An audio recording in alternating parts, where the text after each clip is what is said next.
선생님을 옛날엔 교편 이렇게 얘기했어요. 교편이라는 말은 가르칠 교의 편자가 무슨 편자죠? 한문 잘하시는 분들. 네? 채찍이에요. 채찍. 선생님이 채찍으로 때린다 그래서 채찍 편자를 써서 교편 잡았다 그렇게 말해요. 아마도 옛날엔 선생님들이 서당이겠죠. 종아리를 채찍질 한다고 부모가 달려와가지고 멱살 잡은 일은 없을 것 같아요. 선생님을. 그렇죠? 훈장 선생님을 멱살 잡고 내치고 경찰서에 신고하는 일은 없을 거예요. 그런데 뭐 요즘엔 그런 일들이 참 많네요. 물론 어떤 선생님들은 감정이 섞인 채 아이들을 때렸기 때문에 그런 일들이 발생하기는 해요. 우리나라에서는 주로 어디를 때리나요, 선생님들이? 손바닥. 근데 손바닥은 사실은 일본 사람들이 손바닥을 때렸대요. 일제시대 때 일본 선생님들이 손바닥 때리는 게 그 해방 이후에도 계속 그냥 손바닥 때리는데, 전통적으로 한국에서는 선생님들이 어딜 때렸다? 훈장 선생님이 종아리를 때렸어요. 그래서 훈장하게의 선생님에게 아이를 맡기러 갈 때는 부모가 책값하고 떡도 싸가지고 갔지만 뭘 가져가는가 하면 회초리를 같이 가져간대요. 오늘 히브리서 12장 주시는 말씀에서 하나님이 우리를 징계하시는 것에 대해서 말씀을 주셨어요. 하나님이 너희 자녀를, 하나님께서 그의 사랑하는 자식을 훈계하시는데 그 훈계로 받지 못하면 어떤 일이 일어날까? 어떤 상황이 발생할까? 훈계를 받는 우리는 어떻게 임해야 할까? 이런 말씀을 오늘 히브리서 12장은 우리에게 주십니다. 오늘 말씀에 처음부터 차분히 특별히 6절, 7절, 8절의 말씀을 보면 우리는 말씀 중에서 첫 번째 진리를 하나 배우게 됩니다. 그건 뭔가 하면 하나님의 훈계는 예외 없이 누구나 다 받는다. 그런 말씀이에요. 여기서 훈계라 하는 말씀은 뭔가 하면요, 시험이라고 말할 수도 있고요, 고난이라고 말할 수도 있고요, 고통, 고생이라고 말씀할 수도 있어요. 누구에게나 고난이 있고 고통이 따라요. 시련이 있는 거예요. 근데 왜 우리는 그럴 때마다 Why me? 왜 나한테만 그렇습니까? 하나님 그렇게 말하는데 오늘 6절과 7절, 8절을 보면 그게 나만의 일은 아닌 듯 싶어요. 우리 90인생을 거의 사신 우리 여기 권사님들 혹시 고난 한 번도 안 받아보신 분 계세요?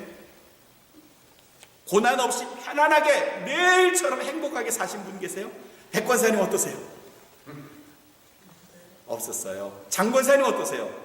늘 행복해 하시는 우리 장 권사님. 말도 못해요. 6절의 말씀에는 하나님께서 우리에게 뭐라고 하신다면 주는 그 사랑하는 자를 징계하시고 그 받으시는 아들마다 채찍질 하신다. 받으신다 하는 말은 하나님께서 아들로 삼으셨다는 말이고요, 아들로 삼으셨는데 그 아들, 삼은 아들에게 채찍질을 하시고 훈계를 하신대요. 7절에는 뭐라고 말씀이 되어 있는가 하면은 하나님께서 우리를 아들처럼 대우를 하신대요. 여러분과 우리를 아들, 자식처럼 대우하시는데 어찌 아비가 징계하지 않는 아들이 있으리요 그랬어요.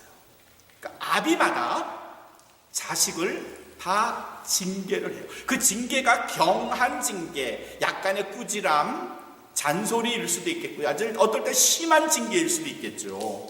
그러나 자식을 사랑하는 아비의 마음에서는 그 자식을 반드시 훈계하고 징계한다는 말씀이에요. 8절의 말씀에서도요, 징계는 누구에게나 다 있대요. 다 징계를 받는데요. 그러나 너에게 없으면 뭐라? 사생자래요. 사생자는 친아버지가 아니라는 말이에요. 징계를 받지 않으면 아버지하고의 관계가 분명하다는 거예요. 그러나 너희에게 징계를 주신다면 그것은 참 아버지, 참 아들이라는 말이에요. 6절과 7절, 8절의 말씀을 종합해서 보면 하나님으로부터 우리 모두는 징계를 받아요. 시험을 받고요. 고난을 받아요. 힘들어요. 나만의 일만은 아니고요. 우리 가정만의 일은 아니고요. 말하지는 못하지만, 차마 남에게 말할 수는 없지만 모두가 다 징계를 받아요. 성서에서 좀 이름이 알려진 유명한 사람, 하나님의 일을 많이 한 사람, 그 사람들을 한번 볼까요? 징계 안 받은 사람이 있어요. 야곱. 결국 그 야곱을 통해서 이스라엘이라는 나라가 태어나게 됐죠. 그 야곱이 징계를 안 받았나요? 아니에요. 집에서 도망쳐 나와야 했었어요. 도망가는 거예요. 형에게 붙들리면 죽을까봐 말이죠. 온갖 고생을 하란에 가서 20년 동안 했어야 됐어요. 그의 아들 중에 요셉이 있어요. 11번째 아들이죠. 요셉의 역사는 어떨까요? 그가 이집트에 가서 국무총리가 됐어요. 번쩍이는 권력을 그가 가지고 있었어요. 야, 저런 사람이 세상에 무슨 고생을 했었겠나? 남들은 그럴지 몰라도 요셉 어때요? 여러분이 아시는 요셉은 어때요? 고생 안 했어요? 어린 시절 배신을 당했어요. 누구로부터? 형들로부터. 옥살이도 했고요. 강간범으로 몰려서 죽을 뻔하기도 했어요. 고생 안 했다고요? 종으로 그가 어린 시절, 청년 시절을 보냈던 참담한 인생의 주인공이에요. 모세는 고생 안 했을까요? 이스라엘의 지도자, 위대한 지도자, 그가 고생을 안 했을까요? 아니요. 태어나자마자 부모로부터 버림을 받은, 물론 그때는 인식하지 못했지만 어린 시절 자기의 참 부모가 누구인지를 모른 채 살았던 아픔의 과거가 있었고요. 나이 40 돼서 동족을 구하려다가 오히려 살인범으로 몰려나서 부모님 곁을 떠나고 자기가 키워준 나라를 떠나야 하는, 그리고 그저 별 볼 일 없는 목자로 인생을 살 뻔했던 사람, 그가 모세예요. 고생을 안 했다고요? 고생을 안 했다고요? 요한복음 9장에 1절부터 말씀을 탁 넘겨가면 예수님께서 길을 가셨어요. 제자들이 쭉 따라왔어요. 그런데 옆에서 동냥하던 한 사람이 있었네요. 눈이 먼 사람이었어요. 어릴 때부터, 태어나면서부터 앞을 보지 못했던 사람이에요. 그가 불쌍한 표정으로 동냥하고 있었어요. 구걸하고 있었어요. 예수님과 제자들이 그 옆을 지나가다가 한 제자가 예수님께 물었죠. 예수님, 저 사람이 날 때부터 소경이 된 것은 누구의 죄 때문일까요? 이 사람의 죄입니까? 그 부모의 죄입니까? 정답이 뭘까요? 하나님의 영광을 위해서. 그 사람의 죄도 아니고 부모의 죄도 아니고 하나님께 영광을 돌리기 위해서 그가 소경이 되었다. 얼뜻 이해하기 어렵는데 제자들의 질문을 한번 다시 차분하게 들여다볼까요? 랍비요, 이 사람이 장님이 된 건, 장님으로 태어난 건 누구의 죄 때문일까요? 이 말은 뭔가 하면 이 사람이 장님 된 이유가 틀림없이 누구의 죄 때문일 거라는 확신을 가진 거예요. 그런데 이게 제자들만의 생각이 아니고요. 우리들도 많이 그렇게 생각해요. 누군가가 젊은 시절에 길을 가다 자동차에 치여서 절명했어요. 돌아가셨어요. 천벌 받았지. 이렇게 말하지 않아요? 이렇게 생각하지 않아요? 누군가가 치명적인 질병에 걸렸다. 그래서 병원에서 시한부 인생 선고를 받았다. 그러면 거봐, 못되게 굴더니 하나님이 그를 벌하시는 거야. 그럴 수도 있겠죠. 근데 우린 그런 말을 사실 너무 쉽게 해요. 그러다가 내가 병들어서 쓰러지고 넘어지고 원치 않는 사고로 치명적인 상처를 입었을 때 다른 사람이 나한테 뭐라 그러면 뭐라고 대답할까요? 우리는 어떤 당하는 아픔, 고난, 시련, 어려움 가운데 그것이 내게 어떤 죄 때문에 인한 것이라는 생각을 은연중에 하고 있어요. 근데 반드시 그렇지는 않고요. 왜냐하면 하나님께서 그 사랑하는 아들에게 징계하지 않는 아비가 어디 있겠느냐 하는 오늘 7절의 말씀처럼 하나님은 징계를 통하여 자신의 자녀들을 인도하시는 거죠. 그래서 그리스도인들도 어려움을 당해요. 징계를 당하고요, 고통을 당하고요, 힘들어해요. 예외가 없는 거예요. 누구나 다. 만일 누군가가 아파하고 힘들어하는데 그게 고통 때문에, 그가 자기가 지은 죄 때문에 고통스러워한다면 세상에서 가장 큰 죄를 지은 사람이 누군가 하면요, 예수님일걸요. 그렇죠? 자기가 당하는 고통이 죄 때문이라고 우리가 그런 고정관념으로 산다면 아마 세상에서 가장 죄를 많이 지은 사람이 예수님일걸요. 그분은 십자가에 처참하게 돌아가셨잖아요. 그러면 그렇게 처참하게 돌아가신 만큼, 그 고통의 크기만큼 예수님이 죄를 많이 지은 거겠네요. 성경의 고통의 대명사, 그럼 누구예요? 욥이에요. 욥. 10명의 자녀가 있었고요, 엄청난 부자였었고요, 예쁜 아내가 있었고요. 어느 날 사탄이 그를 시험하기로 하나님께 도전해 왔어요. 하나님이 그래라 했어요. 그 예쁜 10명의 자녀가 순식간에 다 죽임을 당했어요. 가지고 있던 소, 말, 온갖 양떼들 다 잃어버리고 알거지가 됐어요. 뿐만이에요, 사랑하는 아내가 평생 자기 곁을 지켜줄 줄 알았지만 떠나버렸어요. 그게 다일까요? 아니에요. 온몸에 욕창이 나서 그 가려움 때문에 기와장으로 긁었다. 성경은 그렇게 말하고 있네요. 그러면 욥이 엄청난 죄를 지었나요? 그가 죄 때문에 그런 고통을 당할까요? 아니요. 성경은 그를 동방의 의인 이렇게 칭하고 있어요. 동방의 의인. 하나님 보시기에 아주 의로운 사람이에요. 그러나 그가 고난을 당했어요. 고통을 당했어요. 우린 여러 가지 이유로 육체적인, 물질의, 인간적인 여러 가지 종류의 고난을 늘 당하고 살아요. 그럴 때마다 왜 하나님 접니까? 아직까지도요?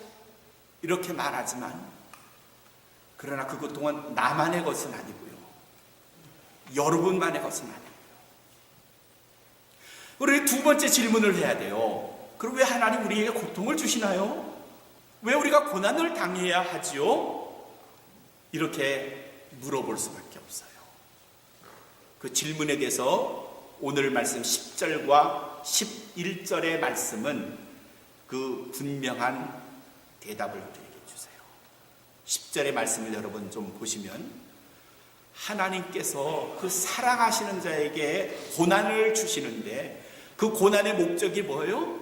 그의 유익을 위해서고, 그 유익이 뭔가 하면 하나님의 거룩하심에 참여하기 위해서. 하나님의 거룩하심은 뭘까요? 하나님이 우리를 의의 길로 인도하셔서 하나님의 나라에 들어갈 수 있을 만큼 우리가 깨끗하도록 만드시겠다. 잠시 하나님을 떠나서 신앙생활을 포기하고 살 수도 있어요. 그럴 때마다 하나님께서 우리를 힘들게 하세요. 다시 본래의 길, 십자가의 길, 순례자의 길로 돌아올 수 있도록 하나님께서 우리를 강압적으로 이끌고 오세요. 그럴 때마다 우리는 아파요, 힘들어요, 왜 주님 접니까? 라고 말해요. 근데 하나님의 대답은 아주 선명하게 우리에게 들려와요. 너희를 위하여 하나님의 거룩하심에 참여하기 위함이라. 11절의 말씀을 한번 볼까요? 우리 11절의 징계가 당시에는 즐거워 보이지 않아요. 당연하죠. 아파하는데 어떻게 즐거울 수가 있어요? 행복할 수가 없어요. 그 아주 너무 슬픈 거예요. 너무 힘든 거예요. 그러나 이로 말미암아 이를 연단한 자에게는, 그것을 극복하고 잘 훈련된 사람, 이겨낸 사람에게는 의의 평강의 열매인데, 좀 더 정확히 말하면 의와 평강한 열매예요. 두 가지예요. 의, 하나님의 의를 통하여 평강한 열매를 얻는다 하는 말은 10절과 연결해 보면 하나님의 거룩하심에 참여하기 위하여, 우리를 구원하시기 위하여, 우리를 하나님의 나라로 인도하시기 위해서 우리가 지금 어려운, 즐거워 보이지 않는 슬픈, 힘든 길을 하나님께서 걷도록, 왜 내가 어려움을 당할까? 그 질문에 대한 대답은 우리를 의의 평강한 열매를 맺게 하시기 위하여 하나님의 거룩한 길에 참여케 하기 위해서라. 히브리서 12장은 그렇게 우리에게 답변을 주세요. 힘들어요. 고통스럽고요. 어려워요. 매일처럼 이 고난이 계속되는 것 같지만, 그러나 그 고난을 통해서 하나님은 내 영혼이 깨어있기를 원하시는 거고요. 그리고 하나님의 거룩한 길, 하나님의 거룩함에 참여하시기 위해서 의와 평강의 열매를 우리 모두가 갖도록 하나님이 인도하시는 게 내가 지금 당하는 아픔이라는 사실이죠. 어려우시죠? 힘드시죠?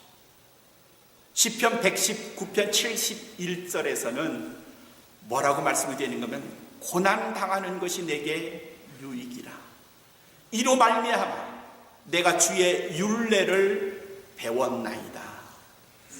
그 말은 뭔가면, 내가 고통이라는 과정을 겪지 않고는 도대체 하나님의 길이 뭔지, 하나님이 내게 원하시는 게 뭔지를 내가 알지 못할 뻔했는데, 하나님이 나를 어려운 길, 힘든 길 걷게 하신 후에 마침내 십자가의 길을 걷도록 하셨나이다.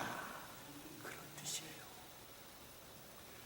우리는 많은 순간에 고난 없이 세상을 자기 것인 것처럼 사는 사람들을 만날 수 있습니다. 그런데 어떤 사람들은 그렇게 편안한 인생의 길을 걷다가 어느 한때 휘몰아치는 하나님, 고난의 길을 걸음으로 비로소 내가 아닌 창조자 하나님을 발견하고요, 내 인생이 아는 심판의 하나님을 발견해서 돌아오는 사람들을 봅니다. 지름길로 올 수 있었는데 참담하게 걸어서 오는 사람들의 모습을 봅니다. 어렵지요. 힘들죠. 매일 일상이요, 육체적으로 고통스럽고요, 사람의 관계에 있어서도 물질적인 면에서 이런저런 어려움이 나를 힘들게 할 때마다, 사랑하는 성도 여러분, 오늘 말씀 히브리서 12장이 여러분에게 위로가 되시길 바랍니다. 이건 나만 겪는 아픔이 아니고요, 지금 겪는 나의 아픔은 결국 하나님의 거룩하심에 참여하기 위해서입니다.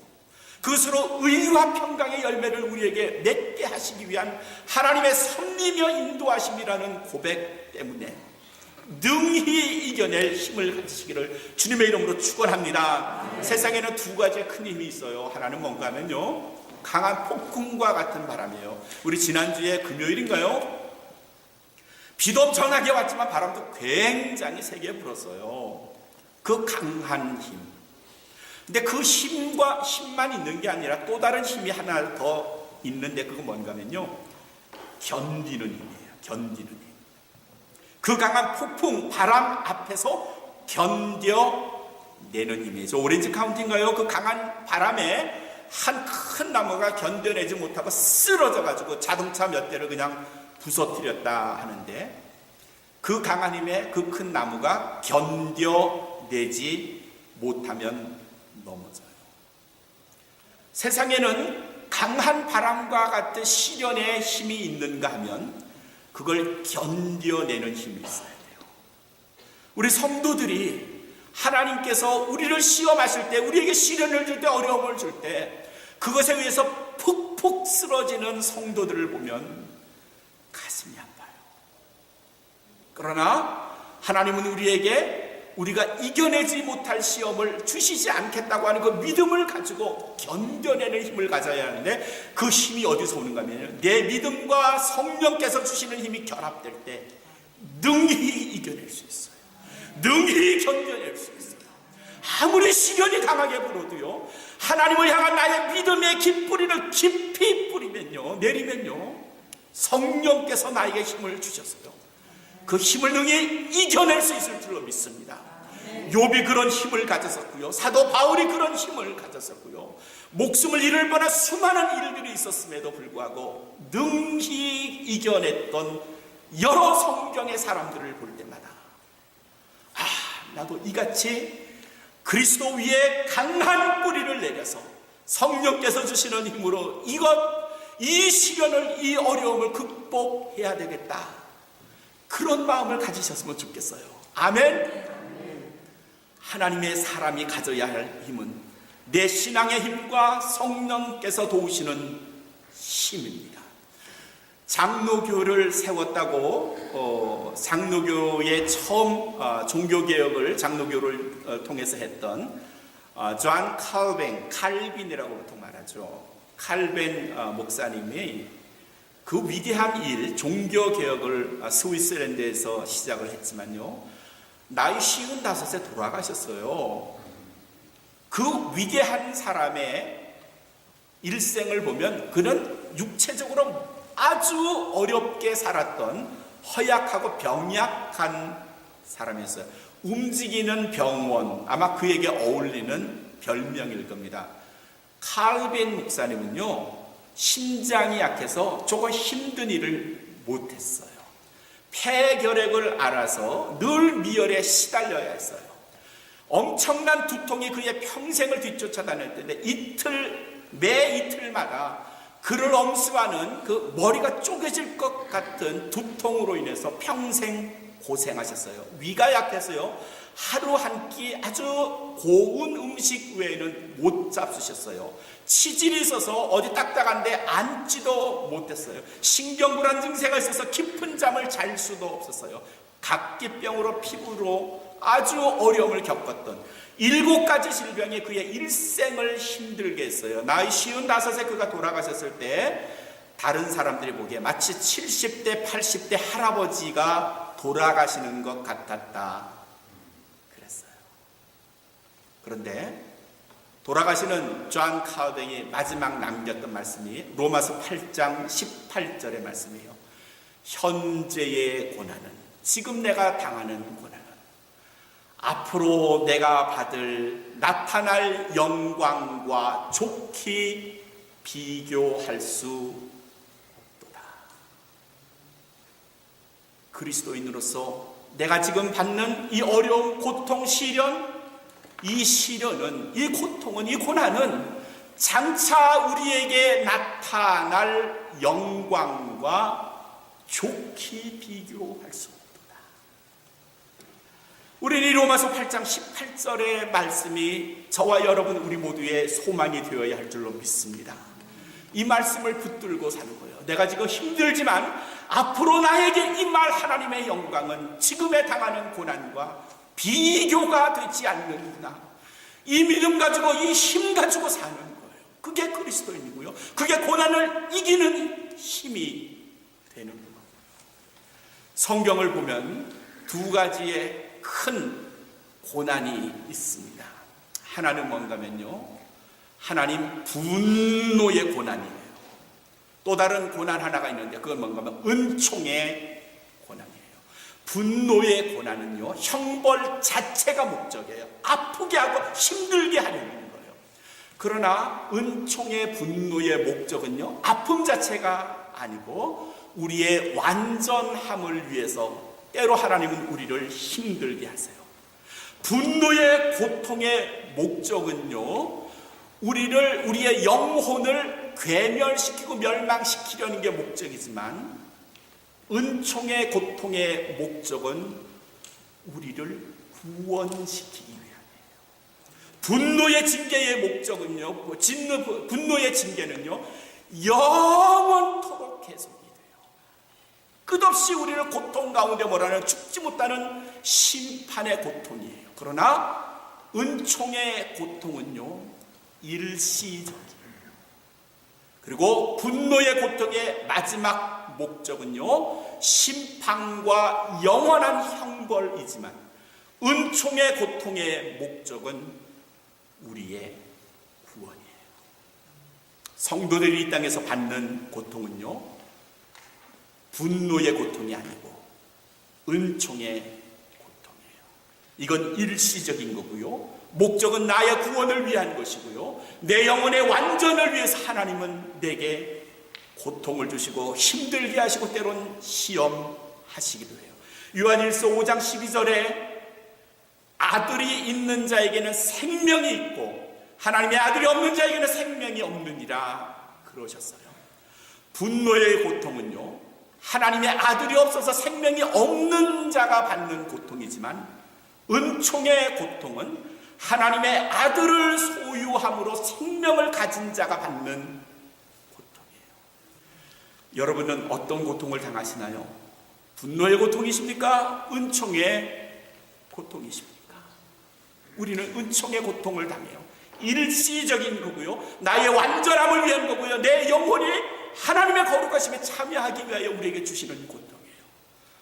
그러나 때론 불행한 건 이걸 참지 못하고 내 안에 있는 하나님의 아들을 버림으로 생명을 잃고 마지막에는 은총의 고통에서 벗어나 멸망의 고통, 하나님 분노의 고통으로 휩쓸려 가는 사람들을 우리가 만날 수 있다는 게